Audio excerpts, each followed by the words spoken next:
Hello, Brubs. We're back with a new book since this one came in from the library and I have it a limited time. I'm skipping ahead to this book from The Beautiful Side of Evil. This is Dagny, which is about Dagny, Juel, Przybyszewska. Przybyszewska. As you see the name, you'll understand why I'm phonetically sounding that out. Przybyszewska. Przybyszewska. Przybyszewska. At least that's how the internet told me. 1991. Dagny Juel Przybyszewska. The Woman and the Myth by Mary K. Norseng. This is a University of Washington Press book. I said 1991, right? Yep. I want to tell my life's strange story. Perhaps not everyone will find it so strange. Perhaps the same thing has happened to others, but I have never heard of it, and therefore I think I am the only one who looks this terribly tragic. Mysterious fate in the eye. Dagny Juel Przybyszewska from Rediviva. She wrote a few books. She was mainly the muse of Munch, Edvard Munch, and what's Scriabin? Some composer. I guess we'll see his name as we go along here. Acknowledgements. Writing this book has brought me into contact with people of very generous spirit. First of all, I wish to thank Dagny's descendants. Her daughter, Eva Dahlin, gave me her precious time, her wise insights, and her trust, and she asked her family to open to me. Dr. Leonard Hellstrom, Dagny's sister's grandson, gave me access, blah, blah, blah. Invaluable correspondence, which in turn gave me access to the private lives of the Juel family. Some of those with whom I met and talked have since died. Dagny's son, Zenon P. Westrup, at the age of 90, received me and charmed me. Jadwiga P. Westrup, Dagny's granddaughter, welcomed me into her home as a colleague and friend. Astrid Holmquist,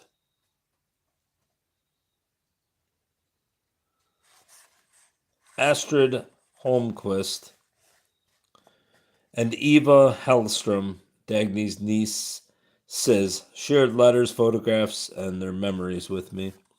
More than anything else, the members of Dagny's family, individually and collectively, helped me to understand the notion of the spiritual aristocrat that so informed the personality of Dagny herself. The scholars whom I met, most importantly, Eva Kosik, and I believe that W's maybe it's not, maybe it's Ewa Kosik, in Poland, and Ole Michael Selberg in Norway, could not have been more generous with either their time or their materials. Ewa said that writing her own book about Dagny had changed her life. She predicted that writing this one would change mine. She was right, and I thank her for seeing herself in me. The curators and librarians in the museums and libraries of Scandinavia and Poland were extraordinarily helpful and expert, in particular Jaga, I can't say that word, at Universal Blababach, and Sissel Bjornstad at the Munch Museum in Oslo, and Anna Polakowska. And we'll just let you read this if you really want to read it, because I'm not going to read it.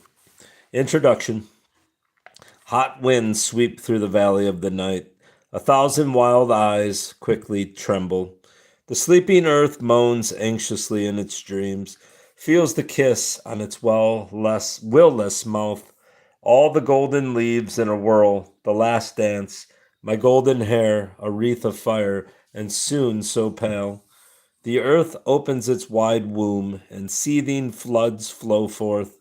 Glowing flowers, grand as rainbows, blood and fire, with terror's might raise their arms toward the shining stars. Gentle winds sweep through the valley of the night. 1,000 golden stars quickly tremble. The sleeping earth smiles calmly in its dreams, feels the kiss on its closed mouth. Vinden Strigger head. I don't know. I'm not going to say that because I don't know what it means. And there she is, Dagny Juel. Outside Kansvinger Fortress, summer 1893. Dagny Juel, let's get the pronunciation key. Przybyszewska. I had it down, but now I've pigs. No, pigs. I can't say it. I had it down. It was saying like melange. So Przybyszewska. Pij. I should have just put it Pij. It's like Przybyszewska. Seemed to leap like a flame from an unearthly womb. I'm just gonna stop saying Przybyszewska or practice it. Hello, train. Mysterious, provocative, and inexplicably beautiful. Train's got to show up right on cue. She was the central woman in two of the major European cultural bohemias of the 1890s. First in Berlin, then later in Krakow, she had lived the first 25 years of her life in the decorous anonymity of the Norwegian upper class, when suddenly in 1893, she stepped into the role of the elegant, erotic queen of the Bohemians. She fulfilled people's fears and expectations of the role so well that they came to dissociate her completely from her past. A woman from Krakow wrote that here nobody believed that she came from any home at all, had any parents. They thought she came out of thin air. Who knows from where? Maybe she was a sorceress. By the time Dagny died at the age of 33, her reputation as the angel demon of the Fin de Sickle was so widespread that the thought that she had been anything else took people aback. A Norwegian feminist who had met her a year earlier at the home of her uncle, the Norwegian prime minister to the King of Sweden, Norway, wrote upon her death, "Last year I was with her in Stockholm at a reception at Prime Minister Blair's, where her piano playing inspired great admiration, and I got to know her as a fine, talented woman. The remembrance was actually shocking by virtue of the non-provocative picture it painted of the celebrated Dagny Juel Przybyszewska. The truth is that Dagny belonged to both the world of the bourgeois and the world of the avant-garde. As opposed as they were, she seemed to be able to traverse both worlds with grace. She refused to be limited by the conventions of either and was not compelled to condemn the one to the other. She married Polish writer Stanislaus Przybyszewska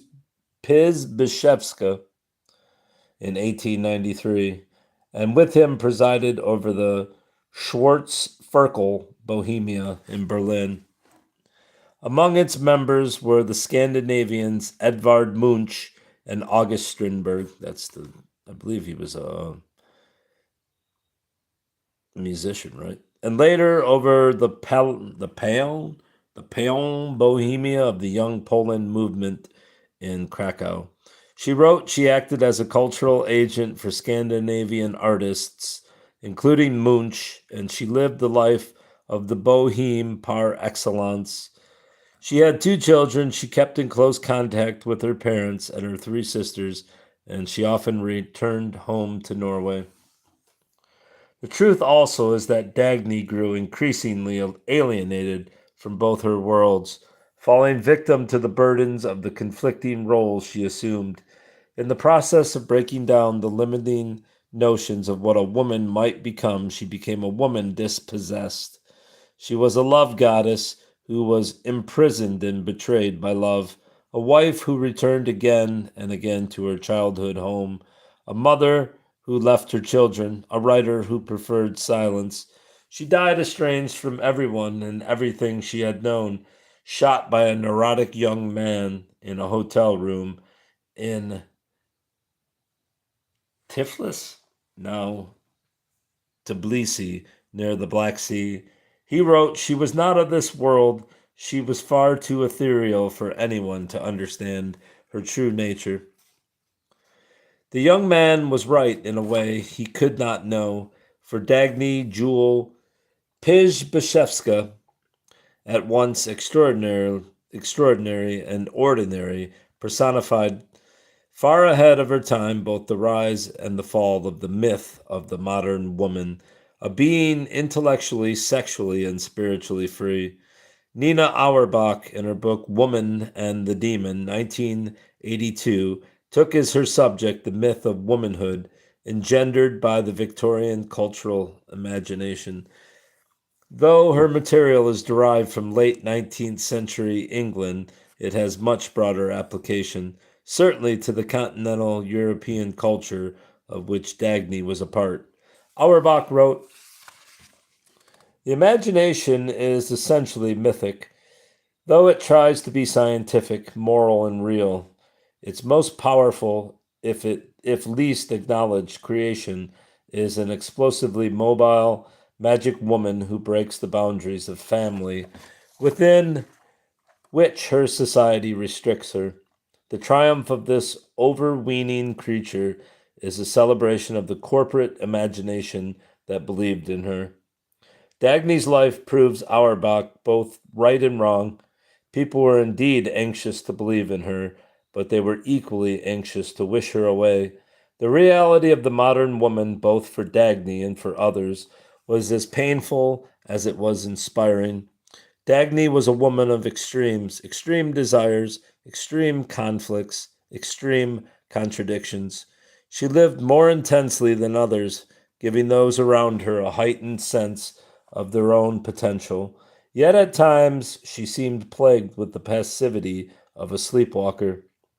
She was a bohemian and a bourgeois, in love with life and obsessed by death, a rebel and a handmaiden. Still, of the brilliance, bravery, struggle, failure, and pain of her short life, only the scandal was remembered. Word of her death spread like wildfire in dry heat. Someone's fired up. Articles about her appeared in the newspapers of France, Germany, Poland, and Scandinavia. One account, more sensational than the last: she had been murdered by a jealous lover. He had dared her to laugh, and when she did, he shot her. A friend, Maya Vogt, or is that Vogt? Vogt, wrote to Dagny's sister, Ragnhild from Paris, "Good God, so many lies have seldom been printed at one time. I have to tell you about something that appeared in a French newspaper. You just have to laugh. That the poor Strindberg had loved her, and when she didn't return his love, in desperation he had traveled with Andre to the North Pole and there met his death. It's unbelievable what they print." In the face of the scandal, Dagny's family kept silent. Her mother ordered all correspondence relating to her destroyed. She was seldom spoken of. Dagny's granddaughter remembered that her great-grandmother and aunts only wanted to relate idyllic details from that earlier time. The idyllic details were piled up like stones on Dagny's name. The memories of the real woman buried under a rubble of silences and scandalous stories, until her own grandchildren scarcely knew who she was. Yet, it must be said that Dagny's own silence contributed equally to the entombment of her past. Her few surviving letters tell little, for she revealed so little. Out of a need to protect herself or others, she tended to keep her anxieties well concealed. A friend and associate of the Krakow theater, Lucina Koterbinska, wrote, And did any word of complaint ever come from her mouth? Sometimes, unwillingly, with a half smile, she let slip, "Oh, yes, it is difficult." But then she'd immediately come with different facts that were meant to change the difficult to something easier. Neither did Dagny defend herself in the face of accusations. Whether they were made privately or publicly, she was who she was, and she seemed never to justify or apologize.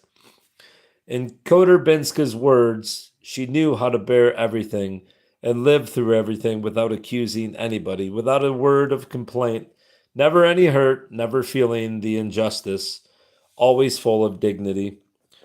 Dagny's only real personal legacy is her writing: 4 plays, a short story, a collection of prose poems, and a cycle of lyric poems. Whether she wrote more is not known, but these few works reveal an emerging voice that was strong, lyrical, dark, and erotic, at one and the same time defiant and despairing. Even as she lived, Dagny was perceived to exist in a borderland between myth and reality, sensationalism and silence, compounded by the distortions affected by time. She has slipped almost irretrievably from view. Since her death, many people have written about her, though few have striven to bring her life, much less her art, into focus. The tendency to fictionalize, both because of the provocative subject and the scarcity of historical facts, has been too tempting. This fictionalizing process is changing with the growing respect for the accomplishments of women of the past and the accompanying legitimacy awarded them by the intellectual establishment. In the early 1960s, the Swedish scholar Erik Vendevelt included the chapter on Dagny in his biography of Bengt Lidfors, suggesting that she should be viewed as a modern woman rather than a femme fatale. At approximately the same time, the Norwegian literary critic Sonja Hagerman wrote a compelling article entitled Janine's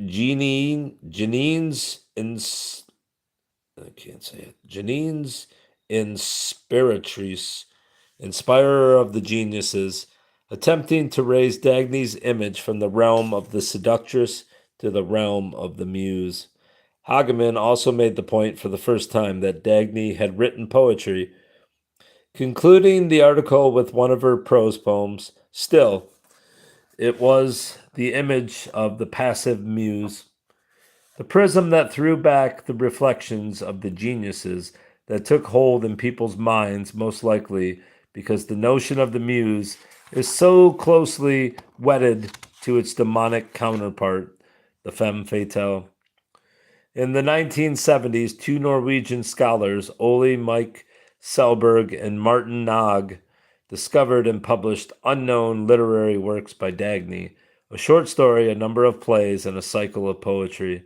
Selberg and Nag wrote seriously about her impact as a cultural figure and as a writer.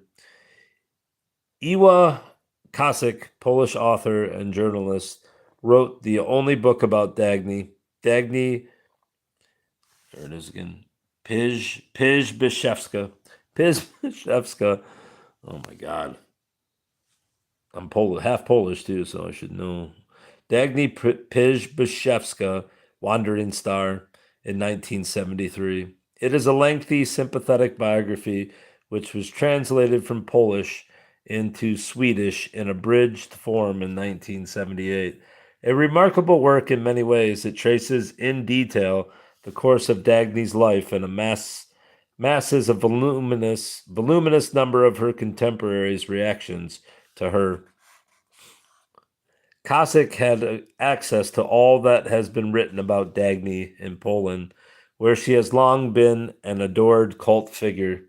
My own book would not have been possible without Kasik's, upon which I have depended for much source material, but Kasik's book can also be problematical. Kasik could not resist romanticizing Dagny, freely mixing biographical and literary portraits, sometimes confusing facts or substituting imaginative supposition.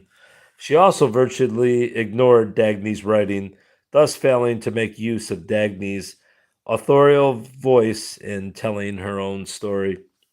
The process of reassessing Dagny's intellectual contribution to her time is most recently reflected in two new Norwegian literary histories, Kvinner's Spor I Skrift, Women's Tracks in Writing, 1986, and I'm not even going to attempt that word, The History of Norwegian Women's Literature, Volume 1, 1988. Whereas Scandinavian literary histories of the past, without exception, treated Dagny as the provocative companion of Munch and Strindberg, these studies from the 1980s treat her straightforwardly as a writer. Yet Dagny's prevailing femme fatale image is so firmly fixed that it must first be dismantled if it is to be lastingly rebuilt. I have therefore tried at once to deconstruct and reconstruct our ways of seeing her. I have broken the image up into the different facts of the woman: celebrity, myth, girl, artist, mother, daughter, sister, wife, in an attempt to illuminate each in a starker light. This approach is the most intrinsically effective. On the one hand, it both breaks down the stereotype and opens up new angles of interpretation. On the other hand, it issues inevitably from Dagny's personality, which was one of many conflicting images, not a harmonious whole. My hope is that I can restore her varied images and recover the woman and her work from the melodrama of her life, from the sensationalism that surrounded it, the silence that fell upon it, and the cliches that have issued from it. I have employed a non-traditional, essentially musical structure borrowed from the Fin de Sickle, I'm probably saying that wrong, prose poem, which sought to elicit the deeper truths locked beneath the surface of traditional poetic language. Like the authors of the poem, I introduce a major theme and then return to it in its various manifestations, in an effort to elicit the deeper truths of Dagny's life locked beneath the melodrama. I rejected the more traditional, linear biographical structure because it automatically imposed on her life a fictional development that is historically unfounded, if not false. One of the most serious problems in writing about Dagny is one she experienced in life: an overabundance of unreliable material about her on the one hand, and the lack of reliable material about her on the other. The extant literature, primarily on her as a public personality, is characterized by conflicting accounts, by a shockingly shoddy tradition of scholarship, rampant with falsehoods and sexist biases, and ultimately by the complex personalities of the artists and men who have been largely responsible for telling her story. In the opposite extreme, the memoirs and correspondence of Dagny and her family that could come closer to revealing the private woman have for the most part been destroyed or lost. To correct the imbalance, I have relied heavily on the personal correspondence that has survived, in particular the private family collections. I used the everyday voices of Dagny and her relatives and friends to reconstruct a portrait of her that is at once immediate and authentic. As much as possible, I have used Dagny's own literary voice to tell of her internal life. My synchronic approach to the material has enabled me as well to suggest what the Juel family dynamic might have been like as Dagny was growing up.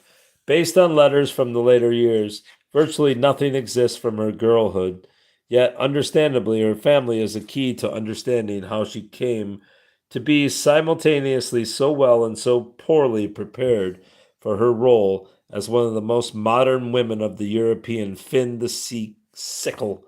I should look this up because I don't know how to pronounce it. I have sifted through the more sensational secondary material in an attempt to separate fact from fiction. Though, as I demonstrate in Chapter 1, The lady and the literary establishment divining the truth is often an impossible task. I do not whittle down every account in the literature in an effort to expose the grains of truth each may contain. Rather, I use the sources to show how the emotional and ideological yearnings of the times both willed into being and finally destroyed a fantastic woman like Dagny. Whenever it is possible and constructive, I indicate the discrepancy between fiction and fact, though I usually relegate such information to endnotes so as not to interrupt the surface of the text. I consider the endnote apparatus to be an integral, corrective part of the reconstructive process. It can suggest not only how fictions became historical facts, but how the fictions were used to trivialize or distort Dagny's persona. The truth about Dagny Juel Przybyszewska does not lie in the mere forward flow of events, but rather in the myth of the modern woman she inspired and the attending ambivalence she provoked. Chapters 1 and 2. In the shattering discrepancies between the myth and the realities of her life, be they her relationship to those she loved, her own conflicted personality, or her attempt to be an artist, chapters 3, 4, 7, and 8.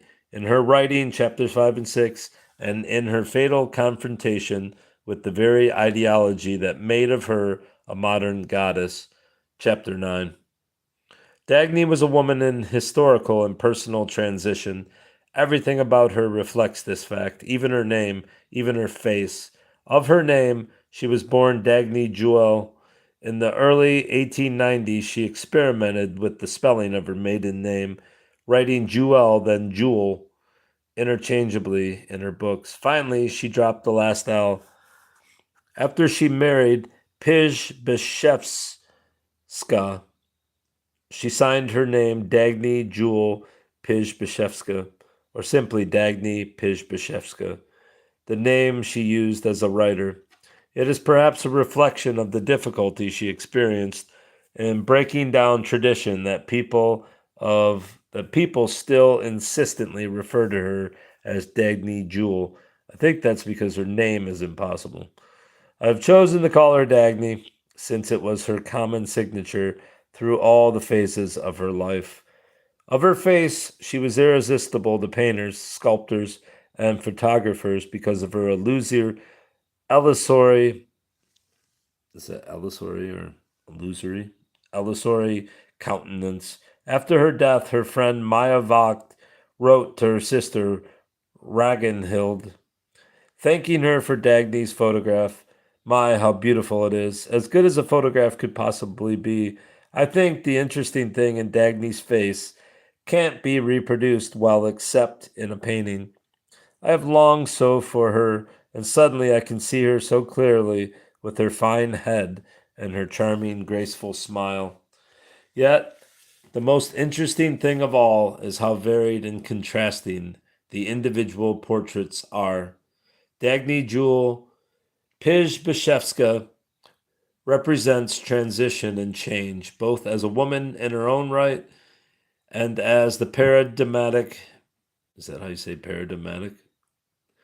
Modern woman. In any transition, the changes are wrenching, often threatening, and seldom elegantly executed. No exception was made for Dagny, yet she brought to her life, in all its stages, a seemingly inevitable dignity. Her powerful attraction for her contemporaries and for us seems to me to derive not only from her remarkable life, but from the intensity with which she embraced it. Dagny Juel Przybyszewska, the woman and the myth. 1. The lady and the literary establishment. It is worthwhile having a picture of her. I do not know whether there was anything more rewarding than her in the entire Berlin circle. The others had talent and were beset by talent, visionaries, filled to bursting with their obsessions and barely able to move maniacs, possessed poor devils. Fine, we have their work. If you take the time, you will get to know them, for they have transmitted every inch of themselves down to their fingertips through their art and literature. But Ducha, or is it Duca, was the lady. There they stood with their stories, and there she stood with her flickering eyes. Julius Meyer Graf, Berlin publisher and member of the Schwarz-Ferkel Circle. The Schwarz-Ferkel Circle. All right. The lady was Dagny. They were some of Europe's most avant-garde late 19th century artists and thinkers. In the winter of 1892 to 93, before Dagny came upon the scene, they came together daily and nightly in a Berlin tavern they called Zum Schwarzenferkel, the Black Piglet. They were the revolutionaries of the art world, most notorious among them the Norwegian painter Edvard Munch, who would befriend Dagny, the Swedish playwright August Strindberg, who would malign her, and the Polish cultural revolutionary Stanislaw Przybyszewska, who would marry her within months of their first meeting. Munch and Strindberg went on to change the state of their art forms. Przybyszewska would not leave such a mark, but at the time and in this group, he was the most inspirational of them all, a kind of Dionysian devil who wanted every old law broken in the name of art and life. The year Dagny came to Berlin, Munch was 29 and riding high on scandal and success. The fall in Christiana, now Oslo, he had held a private exhibition, his secession exhibition, signaling his break with the Norwegian art establishment. Almost immediately, the German Art Guild invited him to show his works in Berlin. The exhibition sent shockwaves through the city, and the guild voted to close it down on only the second day, ensuring its success as even the most enthusiastic review could not have done. Munch immediately signed a contract to exhibit his paintings in Dusseldorf and Cologne, and by December he had brought them back to Berlin. He had suddenly become a big name, and he could delight in hearing unknown people talk about him on the street. That spring, he would paint his beautiful portrait of Fru Przybyszewska. Strindberg was 44 when he first met Dagny. He had already written Fadrin, the Father, and Fröken Julie, Miss Julie, two of the plays that would alter the face of the modern theater. His works were not being performed in Sweden, but these two revolutionary dramas, both staged briefly in Berlin, then shut down. The Father by the censorship office, Miss Julie mainly by outraged women in the audience, had gained him a following in the city. Poor and depressed in his own country in the fall of 1892, Strindberg was brought by friends and admirers to Berlin, where Fordrinsiger Creditors was performed in January, at the same time as Miss Julie opened in Paris. His reputation as a European playwright was on the rise, and he himself was lionized by his fellow artists and intellectuals, in particular, the most younger men of the Ferkel group. 4, 5, and 6 years later, when the group had long since dispersed, he would explore his fears of the disturbing Dagny in works like Infernal, The Cloister, Crimes and Crimes. Przybyszewska was 24, 1 year younger than Dagny, who would soon change the course of his life. He had come to Berlin in 1889 to study architecture, but was ultimately more interested in the structures of the psyche than of the city. Literally hell-bent on exploring the unconscious, he read Nietzsche, studied neurology, steeped himself in mysticism, occultism, witchcraft, and Satanism, and made sex a near religion. In 1892, he published 3 psychophysiological essays on Nietzsche, Chopin, and the Swedish poet Ola Hansen.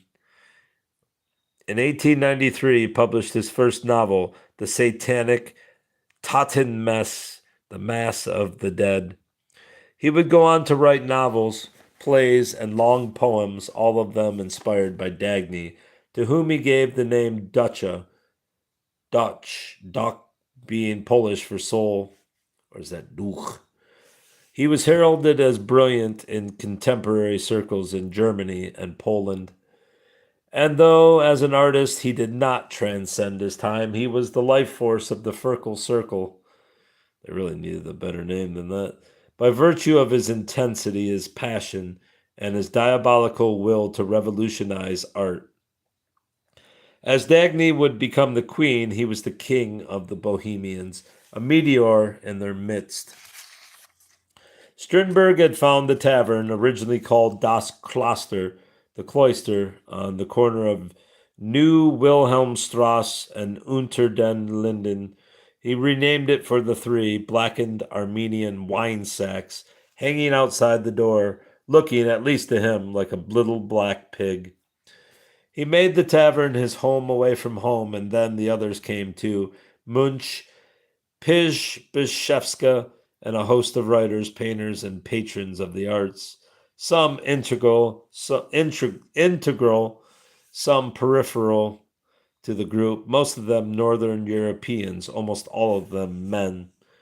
There were the Norwegians, Trygve Andersen, Thomas Krag, Gunnar Heiberg, Christian and Oda Krog, Sinbjorn Obstfelder, Fritz Thallo, Gustav Vigeland, the Swedes Ola Hansen, Bengt Lidfors, the Finns Carl Gustav and Gabriel Tavastierna, John Sibelius, Adolf Paul, Axel Galen Kalela, the Dane Holger Drachmann, the Germans Mack Dothende, Richard Demmel, Fetus Hugo Hoppener, Max Klinger, Julius Meyer Graf, Franz Servais, Johannes Schlaff, Karl Schleich, the Poles Stanislav Sawicki, Alfred Wysocki.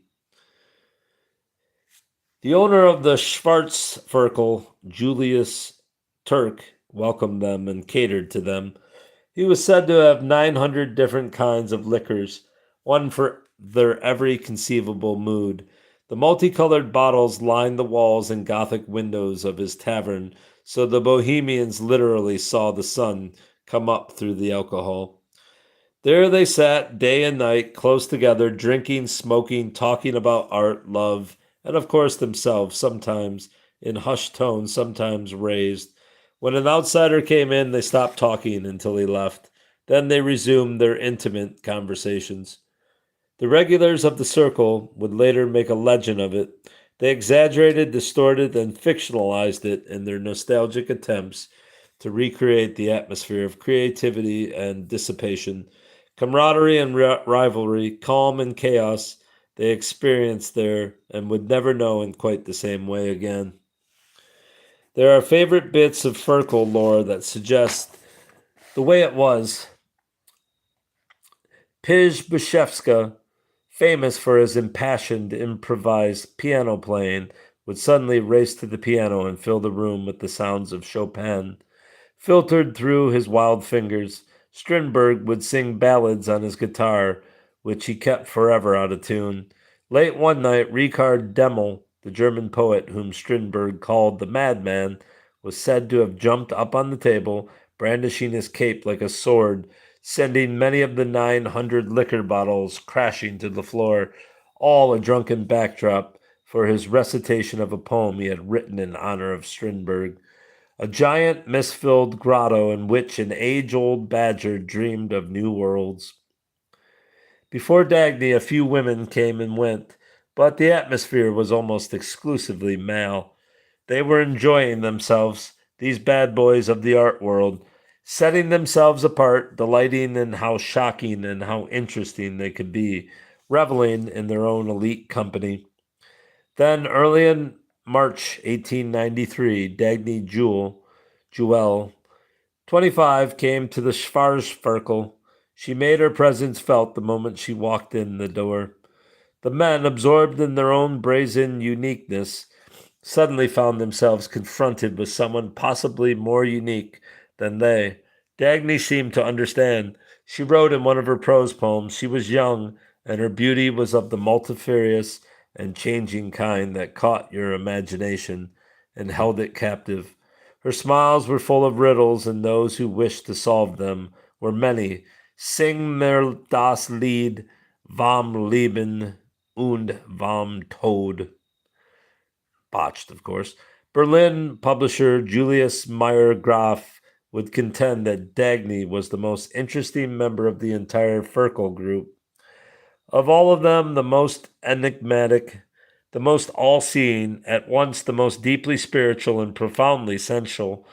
In his attempt to describe her, he referred to her as the lady, Die Dame, the name Munch originally gave her.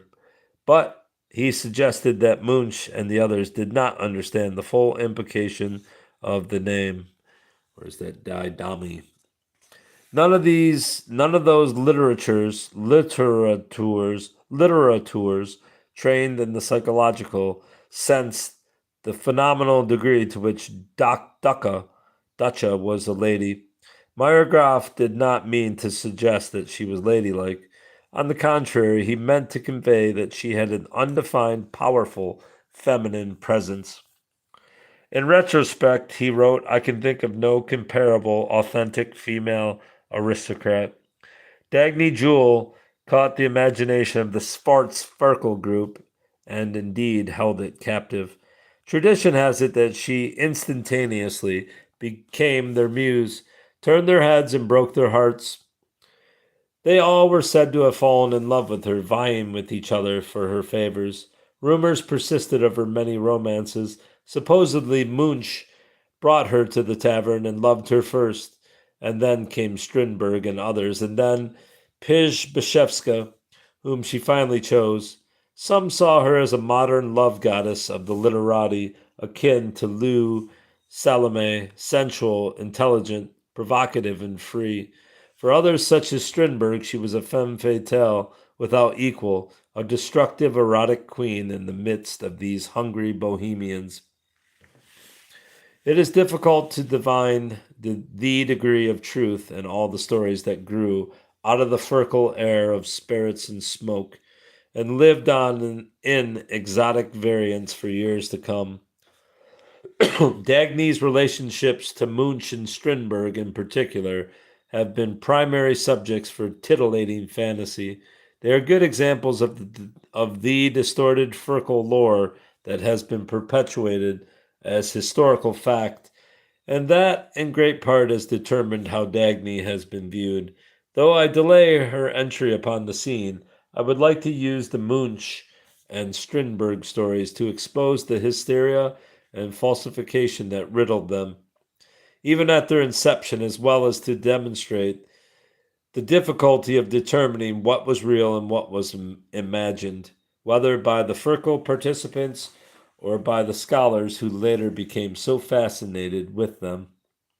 One thing is clear, as Dagny was a victim of sexist attitudes while she lived, so she became a victim of sexist scholarship after her death. The male artists with whom she associated appropriated her for their personal and creative fantasies. Most researchers have subsequently been interested in her only insofar as she has lent excitement and sexual stature to their more famous subjects.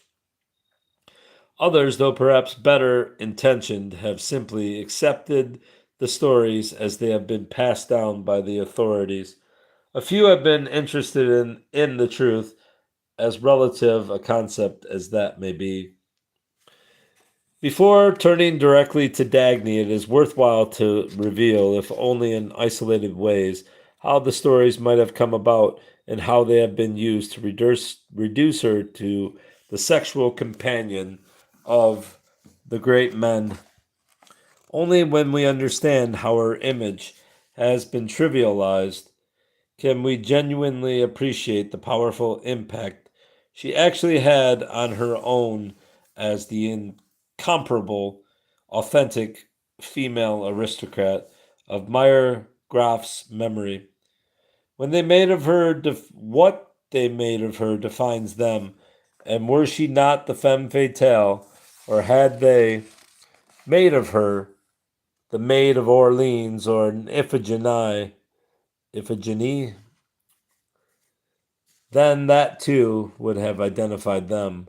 Of course, there was something of her in the stories, but even 300 of those would not yet give outline to her.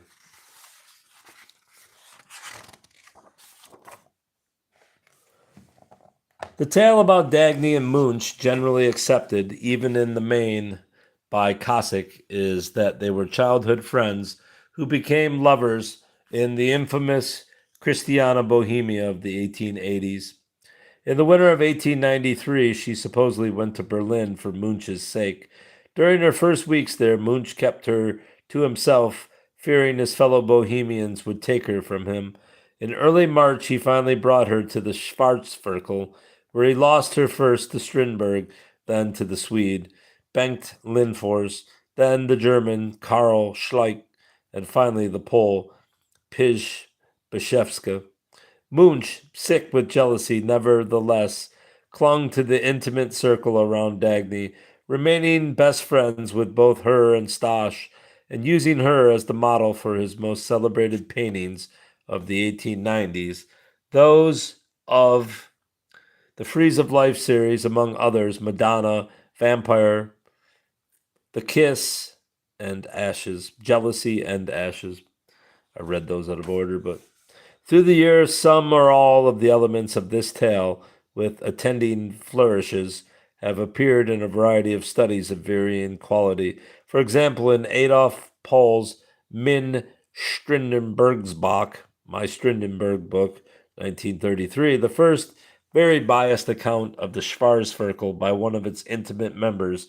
In Strindberg's second wife, Frida Uhl's colorful but colored remembrances, in Strindberg Ach Hans Andra Hustru, Strindberg and his second wife, 1933. Like Paul's written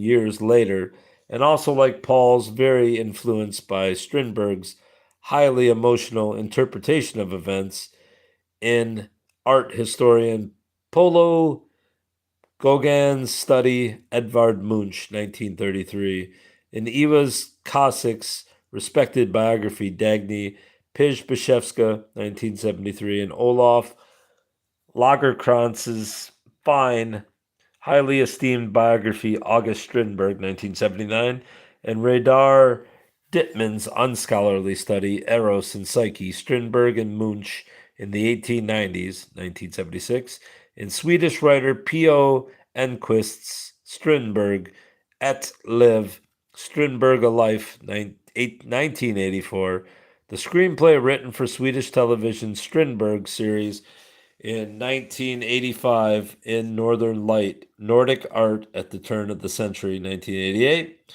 an introduction to Scandinavian art edited by art historian Kirk Varnado's scholarly credentials have by no means ensured the exclusion of fictions in these studies.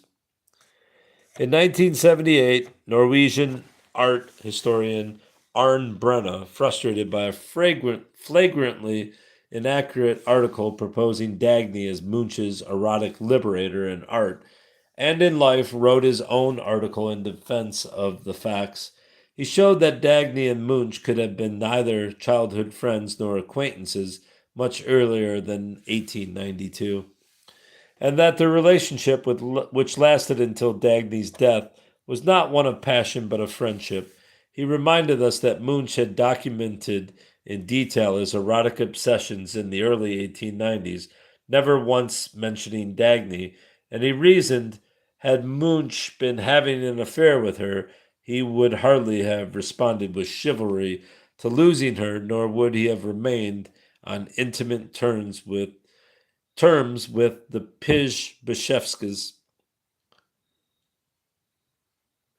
Anyone who has read Munch's own descriptions of his love relationships with their intense strain of jealousy must find it unbelievable that he, in 1893, could play the purveyor's doubtful role and give up to another a loved woman, continue to be best friends with them both, and be a constant guest in their house. Brenna also argued very convincingly that Dagny was not the actual model for the Madonna and the other paintings of the frieze of life.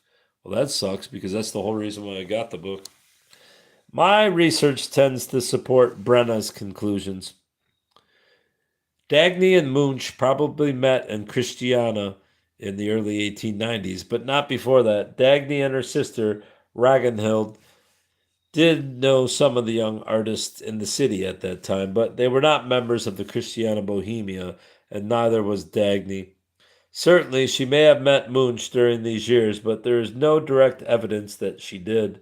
Supposedly, Munch painted Dagny and Ragnhild at his artist retreat at Asgardstrand in the summer of 1892. The painting, entitled Two Music Making Sisters, does indeed exist, having formerly belonged to Ragnhild's family. Or is that Ronhild's? Ragnhild's. I know I'm saying it wrong, but. And now owned by a private collector in Japan. Brenna questioned the dating of the painting, however, and suggested that Munch might have painted it several years later in Berlin. That is possible since Ragnhild, Juel, and her new husband, Helg Bachstrom, spent their honeymoon with Dagny and Stasch in Berlin in January 1894. Munch painted his portrait of Ragnhild, Fru Bachstrom, at that time, and he may have painted the two sisters as well. It seems apparent that Dagny did not go to Berlin for Munch's sake, but for her music's sake. She originally intended to go to Paris in the winter of 1892 to 93 to study piano. At the last minute, she changed her plans and went to Berlin to study specifically at Hollander's Conservatory. She may not have known Munch at all until she arrived there, but rather met him through Sigrid Lund, a young upper-class Norwegian woman like Dagny, who was already studying piano in the city. Whether Sigrid and Dagny knew each other from Norway is not known, but they, along with another young Norwegian pianist, whom Dagny had known in Christiania, Arne Sem, were very close during the Berlin years. Before Dagny came upon the scene, Sigrid was well acquainted with the artists of the Schwarzviertel group, in particular Munch and Strindberg. It is equally possible that Sigrid introduced Dagny to Munch. Dagny's personal relationship to Munch, as evidenced by their surviving correspondence, was direct, supportive, very calm, and constant, if not always frequent, through the years. Their letters showed no sign of passion, past or present. Stasch himself, however, probably contributed to the gossip that he had taken Dagny from Munch. In his novel Overboard, Overbound, 1896, the first in the Homo sapiens trilogy, the writer Falk steals the beautiful Issa from the painter Makata. Word of the novel apparently reached Munch, who in turn apparently wrote to Dagny and Stasch. Munch's letter is lost, but Dagny's reply has survived. What you write, that a book of Stasch's should be uncomfortable for you, is absolutely inconceivable. Maybe it's because in a book called Overboard, there is a man who is a painter. The artist in question is indeed as different from you as two people, all of whom are created in God's image, could possibly be, but the evil here in this world is immeasurable. If it should be this painter in Overboard who is the subject of gossip, then it is of interest, since the book has still only come out in Danish, and you can only have heard about it from your beloved little countryman, probably Obsfelder or Thies. I don't know how to say that. Thies or some such. I simply do not understand how you could think for a moment that Stashu would write something that was uncomfortable for you. I hardly know of a person who is so fond of you. Undated, but written sometime in the late summer, fall of 1896. How many more pages do I got here? Oh my god, I don't know if I'll make it. I got at least 6 more pages. 2, 4, 6. In spite of Dagny's comforting words, Overboard was about a tavern possibly resembling Schwarzviertel, a trio of artists with some characteristics possibly resembling those of Przybyszewska, Munch, and Strindberg, and a central woman possibly resembling Dagny. Strindberg later added fuel to the gossiping fires with his novel based on the same period, The Cloister, originally written in 1898, though not published until after Strindberg's death, in which he employed a similar surface plot. Both Przybyszewska and Strindberg, it must be remembered, were authors and men who were known to take great liberties with the truth. Both were also obsessed with their sexual identities. An interesting discrepancy in their fictional accounts is that in Overboard, the woman is desperate to meet the Przybyszewska-like character in The Cloister, the Strindberg-like character in The Cloister, the Strindberg-like character. Finally, however, both were artists who were experimenting with a new kind of fiction that was from life but not the same as life. They wrote fiction, not reportage, and both knew the difference, even if they played games with their public. Dagny rejected the idea out of hand that Przybyszewska's painter had anything to do with Munch, but the rumors persisted. I could not conclude with Arnbrenna's certainty that Dagny and Munch were never lovers, but if they were, it was to Munch's credit, and even more so to Dagny's, given Munch's well-documented pathological anxiety over women, that their friendship flourished, and that he became her great admirer and champion. For that is the role he chose to play vis-a-vis this woman he called the Lady. After her death, he gave the only positive account of her life to appear in any Scandinavian newspaper, portraying her as an intellectual, cultured, and kind woman who actively participated in the creative endeavors of the Firkel Circle. I do agree with Brenna that Dagny was not the actual model for the paintings of the Frieze of Life series. It has been taken for granted by many that she was the Madonna. Munch himself seemingly intended to put that idea to rest. A fragment of a letter from Munch to a certain lawyer, copied in Munch's sister's hand, is in the archives of the Munch Museum. What is what? With regard to the picture, The Wave, the lithograph, which D has bought, I can inform you that the model or the inspiration for this picture is a model I had in Berlin in the 90s. It is the same model I used for the big lithograph, Madonna. Przybyszewska Sikh was allowed to use one of the drafts for a poetry collection. It had a certain resemblance to Fru Dagny. It is the same type that you find in the tiger in Alpha and Omega. When we spoke about whether it was supposed to be Fru Dagny or whether she was the model, then that's all wrong. There is, however, a certain likeness.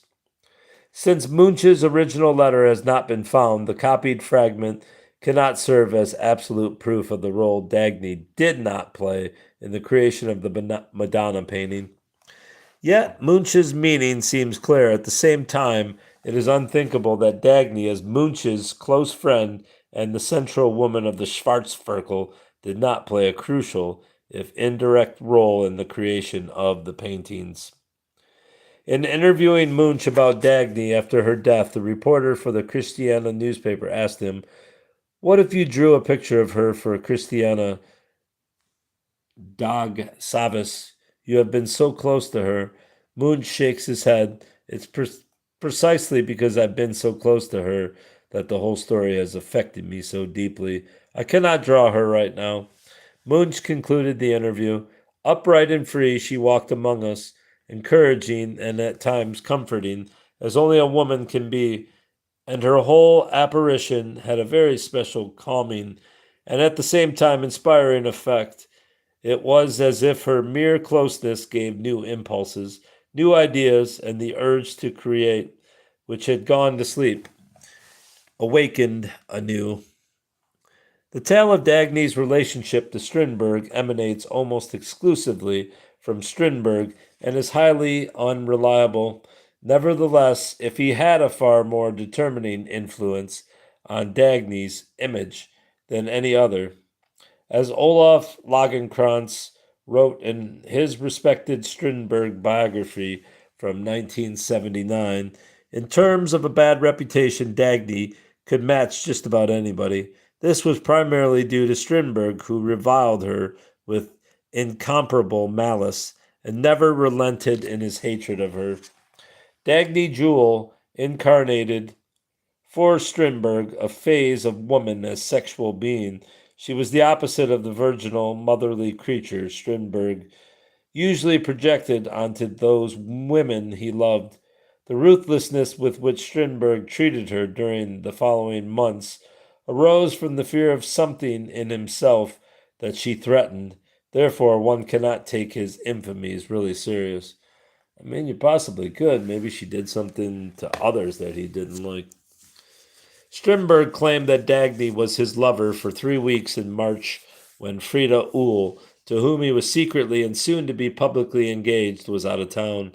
He tired of Dagny just as Frida returned, and, in his own words, bequeathed her to the young Swedish scientist and Strindberg admirer Bengt Lindfors, who was homosexual as well as syphilitic at the time.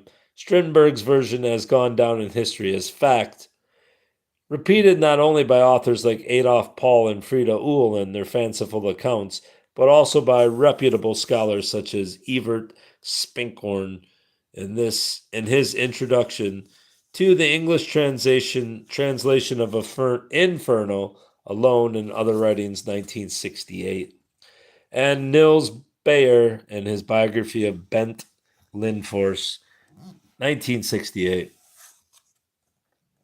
Another variant, supposedly told by Stash Przybyszewska, is that Strindberg asked Dagny to marry him, at which point she laughed and said he was old enough to be her father. This is the version preferred by Cossack, though she accepted the story of their affair. Without question, Strindberg reacted intensely to Dagny. If she reacted equally intensely to him, it is not known. But whether Dagny spurned Strindberg, ignored him, loved him, or simply infuriated him by a virtue of who she was, he interpreted her as his persecuting demon, and he waged the vicious war of words against her, as only a writer could, attacking her first in his letters and later in his literary works. The discrepancy between Strindberg's reality and other reality is demonstrated by 2 letters he wrote in the spring-summer of 1893.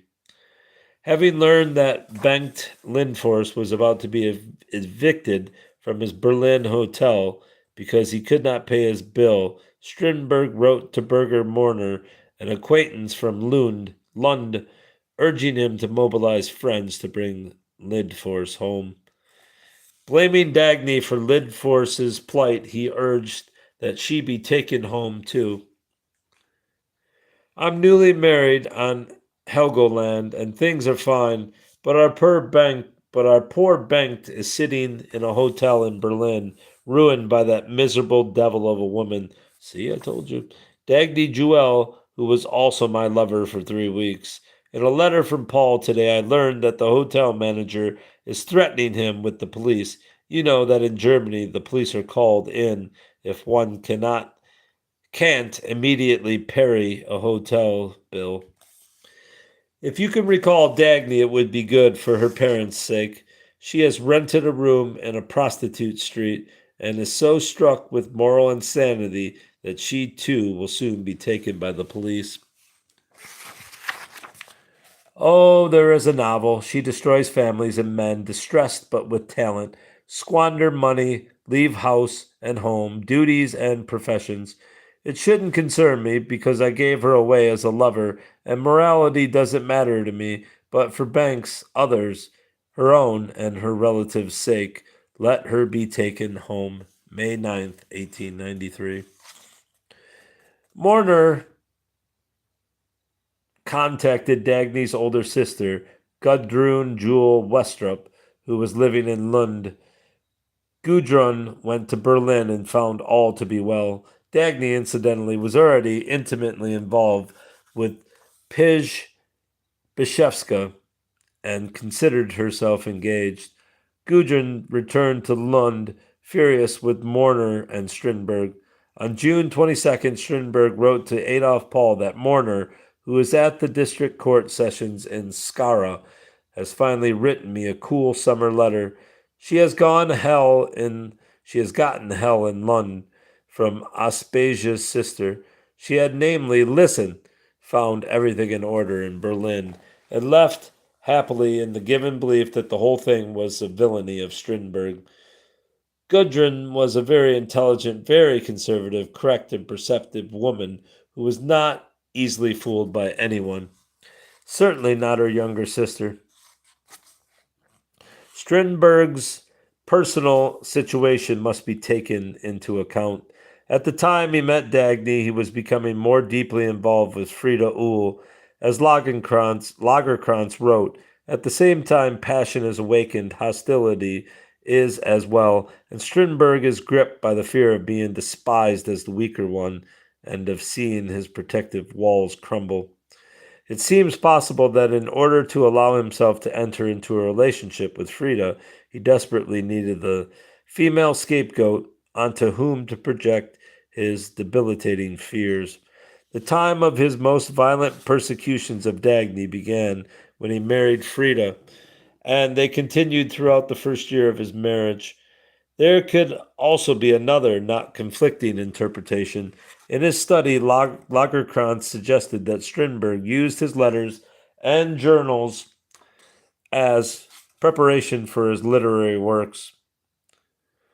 This was particularly true, he believed, for the letters connected with the so-called Infernal period. Lagerkrantz put forward the interesting idea that Strindberg did not really undergo his famous breakdown, supposedly documented in his letters from the time.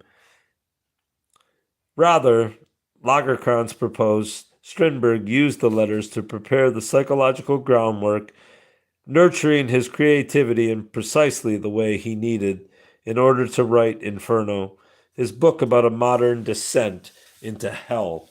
In other words, the letters were actually early drafts of the final fiction. The same theory could apply to the letters of 1893 and 94. Strindberg went on to use his Dagny as the model for the destructive woman of many of his works, including Aspasia and Inferno, and Sparta, Fauner, Black Banners, Laius in the Cloister, and the Quarantine Officer's Second Story, and Henriette in Crimes and Crimes. But these are literary creations. As Lagerkrantz brilliantly argued, even Strindberg's so-called autobiographical works, including The Son of a Servant, A Madman's Defense, Infernal, and The Cloister, must be understood as fictions. Strindberg, the confessor and self-revealer, is a myth. When he feels like confessing, he always disguises himself, while the purported self-portraits are designed to lead us on to false tracks. Increasingly, throughout the 1890s, Strindberg was experimenting with a new kind of fiction in which, as Lagerkrantz expressed it, Strindberg the author and Strindberg the subject coexisted but were not one and the same. The author was attempting to create a universal out of the subject. Strindberg wrote The Cloister, the supposed autobiographical novel about the Schwarzviertel, and his marriage to Frida Uhl in 1898. Lagerkrantz pointed out, in connection with the Frida character, Strindberg was developing a symbolist mode of creation in which there was no room for individuals. There had, of course, always been little room for such people, except himself and his works. The same certainty applies to his Dagny character, which has unfortunately come to stand for the real woman. In all of my research, I have found nothing specific that illuminates the relationship between Dagny and Strindberg. She did have in her possession in Poland a copy of Komraternal Comrades, 1888, originally belonging to Ola Hansen. That is, Strindberg created the female monster in her image. She kept silent. Dagny may have had affairs with both Munch and Strindberg, or she may have had affairs with neither. A friend of hers from the time, Polish writer Alfred Wysocki, wrote in his memoirs from Berlin, "To me, Dagny, Przybyszewska, and Sigrid Lund stood for representatives of a highly interesting and earlier unknown type of woman. They had gone to school with boys and thought of the men as friends. They learned familiarly on their arms. They leaned familiarly on their arms. They told them downright outspoken stories. They changed their wet stockings in their presence and drank bonhomie toasts with them. But all of this meant nothing more than that. The significant point is that Dagny felt free to form relationships with men. This may have been threatening to some, but it neither was nor is the truly interesting thing about her. It is time to destroy the individual Strindberg Munch fictions and to resurrect the woman her contemporaries as a whole actually thought they saw. Dagny inspired strong reactions not just in the famous men, but in many people. Initially, I proposed to use the reactions to her not for their historical detail, right or wrong, but for their composite truth. The first real truth about Dagny, I believe, is to be found in the symbiotic relationship between her and her time. In collaboration with her contemporaries, she generated a myth of feminine dynamism and transcendence. Whether people were responding to real or imagined situations is initially unimportant. They longed for and feared a woman of mythic proportion, and Dagny fulfilled their fantasies. In the course of time, however, the myth has been adulterated and trivialized. Dagny has continued to pique the interest of scholars, writers, and filmmakers, but in personae splintered and isolated from her original mythos, in particular in diluted versions of Munch's Muse and Strindberg's Femme Fatale. Both personae contain their half-truths, but as isolated aspects of the myth. Dagny came to embody, they lie. The femme fatale is far too destructive, the muse far too passive. Both rob the myth and the woman of the real energy and integrity they had. I intend the subsequent chapter on the myth to be read as if one were listening to a chorus of voices from the turn of the century. It seemed to me to be the most creatively authentic way to rediscover Dagny, the female aristocrat. Dagny, the worshipped modern woman. Only when we separate ourselves from the subjectivity of individual responses and listen to the chorus are we able to appreciate Dagny's powerful impact on her time. Man, I probably shouldn't have read both the introduction and chapter 1, but as I said, I have limited time with this since it's a library book that was specially requested.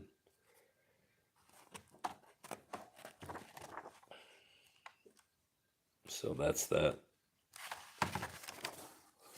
See how long this second chapter is. I'm not going to read it, but don't look that long. 20 pages. It's kind of long. All right, that's all for now. Dagny.